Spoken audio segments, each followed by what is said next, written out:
Thadeus Kray Productions presents to you, dear listener, Handlers. Join me in this new adventure involving the unknown. In northern Sudan, an archeological dig reveals a massive-sized problem in the realm of pure horror. Join Blackfeather as he calls in favors and assembles a non-human team of the mercenary elite to handle a gigantic problem that possesses forbidden knowledge and horrific power. This problem can only be handled by the Handlers. Two individuals stand over a body, if you could call it a body. All that truly is there is a torso and a leg. The other limbs as well as the head are gone. And there is no blood to be found. The body is completely ensanguinated, pale and wrinkled. The man shakes his head in anger and frustration. His fists are clenched so tightly to the point where his nails dig into his palms, drawing blood. You need to calm down, the woman says. You're telling me to calm down, Ophelia? Ted here was a good man. He didn't deserve this. I understand that, Joe. But you need to calm down. You're not going to be good to anyone if you lose your temper again. The world-renowned as well as controversial archaeologist known as Joseph Bristow exhales lightly. He looks to his assistant, the very dark-skinned beauty known as Ophelia Longo. They stand in the middle of an expedition in the middle of northern Sudan. The country itself is no stranger to conflicts. Yet deep pockets, as well as men of power, have been responsible for making sure that this dig, or this excavation, can take place to begin with. The man, that is Joseph, pinches his nose in frustration. His thin features showing fatigue. It's obvious he hasn't slept properly in days. 2 months ago, I would have ever thought I'd be dealing with something like this. Something not human. No shit. An animal didn't do this. It's just like the other one. Yeah, Rob didn't stand a chance. And that man, Marine, Super Phi, he didn't,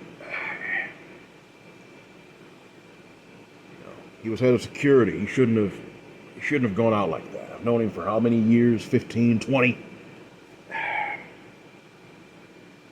Ted, we're needing help, the woman says.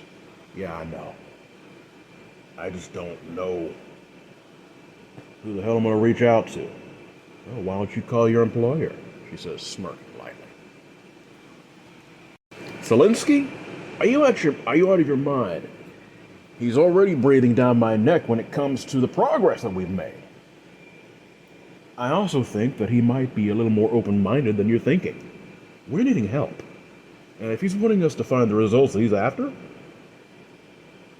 we really need help. He exhales lightly. Fine. Getting a hold of him is almost impossible. Well, why don't you try to reach out to someone who might know him?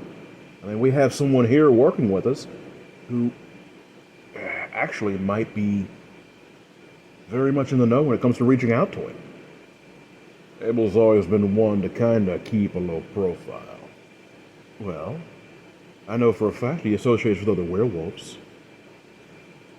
And you have one working for us. Rankin? Why not? You nod slowly. All right. I'll go ahead and see what I can find. Make sure Ted here at least tell his family something that won't make him too suspicious, okay? Of course. The man that is Rankin Ender sits very calmly in his bunk. You expect a man like him, a very well-known anthropologist, to be reading something maybe on a thesis or some type of scientific affair. Nope. He reads Dune by Frank Herbert. Fear kills the mind, he says grimly under his breath, as if he had sensed there would be trouble soon. Him and Joseph go way back. As a matter of fact, Joseph had helped him gain tenure in U of H of all places, University of Houston, a fairly respected college. Yet in the end, well, in payment, he had offered to come out here and help and offer his expertise as well as ability to Joseph when certain individuals had come and hired his services. The fact is, the man needed a right-hand man, as well as his best friend. He looks to his old comrade and says, Jesus Christ, you look like you've seen a ghost or worse. You all right, Joe? Not really. I'm needing your help, buddy. I'm needing your help real bad. Oh, what exactly has gone down? And I just got up. We found another body. Well, let's leave it at this. You know Ted? What about him? He's dead. How do you know it's him? Well, number one, since he's been missing for the last 24 hours, and the fact we just found a body with a shamrock tattoo on the ankle, on the only leg of the torso that we could find. Jesus. Just like the other one, drained of all blood to a freaking raisin. Believe me, it's a mess. But what concerns me is the lack thereof. No blood at all. No. What the hell do you think did this? A vampire? It's the only thing I would think about, yeah. Were there any prints, any tracks, anything? Nothing. Absolutely nothing. Vampire, he says. He shakes his head in disgust. So what do you... Look, we're going to have some help. We can't get... I mean, I understand, you know, Zelensky, he's breathing down our necks. He wants results in yesterday. Well, that's all good and nice, but we can't do a damn thing with our people turning up dead like this. I mean, first Robert, and now this. Something's got to be done. No shit, that's why I'm coming to you. Abel's not one that can be reached just the drop of a hat. Well, I mean, the fact is... Look, I'm needing your help, okay? After all, I mean, you know, you introduced me to the guy, and, you know, we hit it off pretty good, and he hired me for this. There has to be a way to reach out to him. I can't. You don't understand. He doesn't even carry a cell phone with him. Very rarely.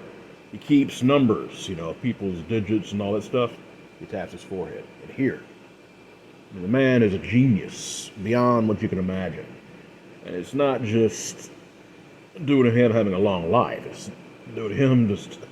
Well, he's been around a while, but he's also had to survive through some serious stuff. So if he can't help, who the hell can? I mean, look, you know, I've been able to, you know, with the money he gave me, I've been able to keep a lot of people quiet.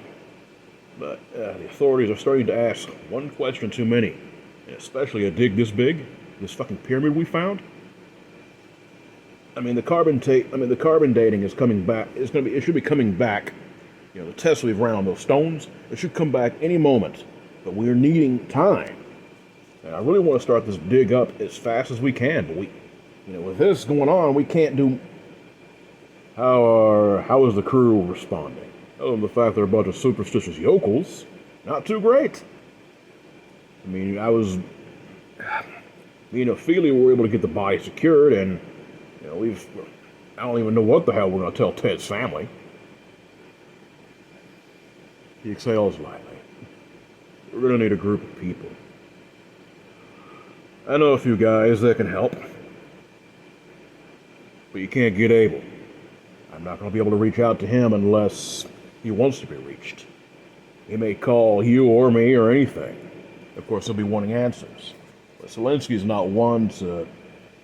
You know as well as I do, it's almost impossible to get a hold of him. So who else can we do? So who else can we trust? I mean, surely you know somebody. I know a couple of people, Ender says. Matter of fact, I'll call him now. But don't expect instant results. We're going to have to really, really think on this. And the guy I'm calling knows Abel very, very well. He might be able to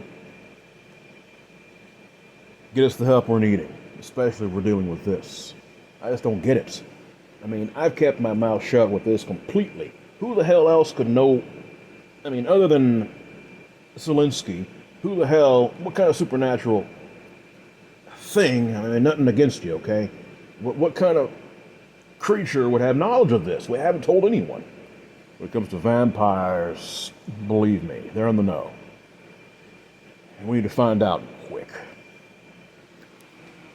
Charles Blackfeather relaxes on his front porch, enjoying the moonlight. The moon is not full, but he can feel its pull despite this. He enjoys his alone time. He knows his time is short. He has maybe 15, 20 more years before the Great Spirit calls him home. And with this, he stifles a curse as his phone rings. He picks it up and answers it. Recognizing the number immediately. Rankin, it's been some time. How are you? I wish I could say this was a social call, but I need your help.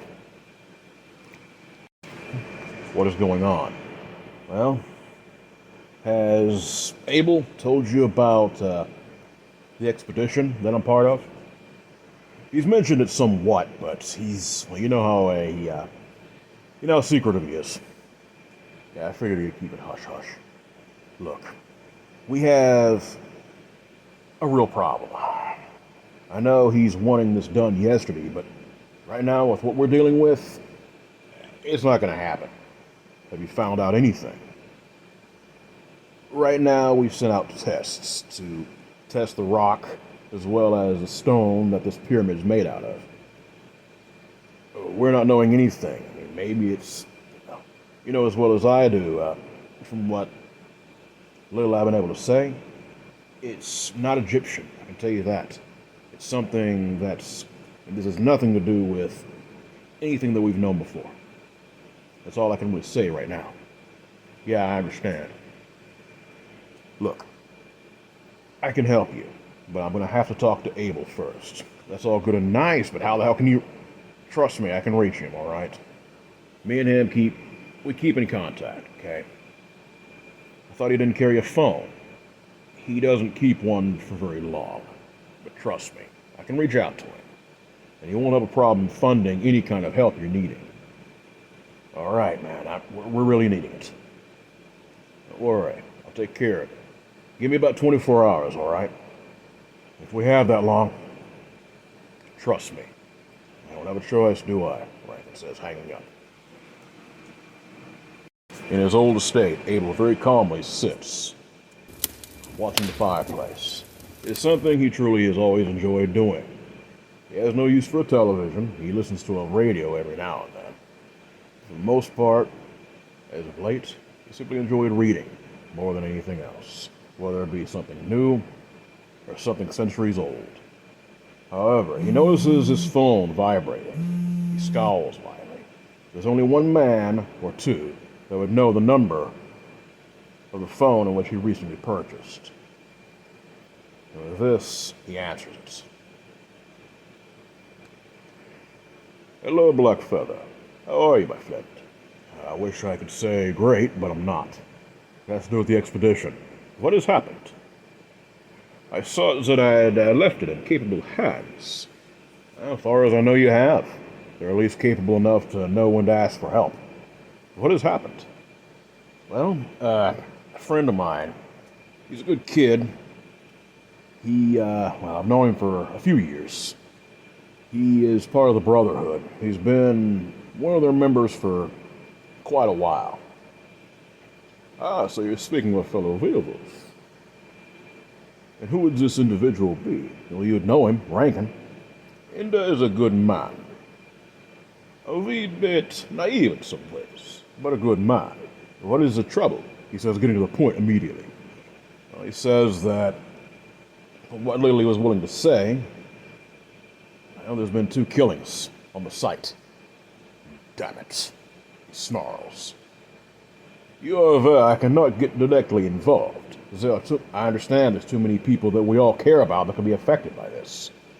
So we're going to have to search high and low on this. We're needing some people, and quick, especially if it's a supernatural threat. We're wanting answers, Abel. You and me both. I mean, if this civilization is what we're thinking, and this site is what we're, has any access to them, it could answer so many things. At least, hell, even where we come from. This infection that has made us what we are. Yes, yes. Charles, calm down. Look, I want this just as much as you do, maybe more. You understand? And don't. We will do what needs to be done. You are there. I will fund you with whatever you need. I get that. But I'm also concerned about those we care about.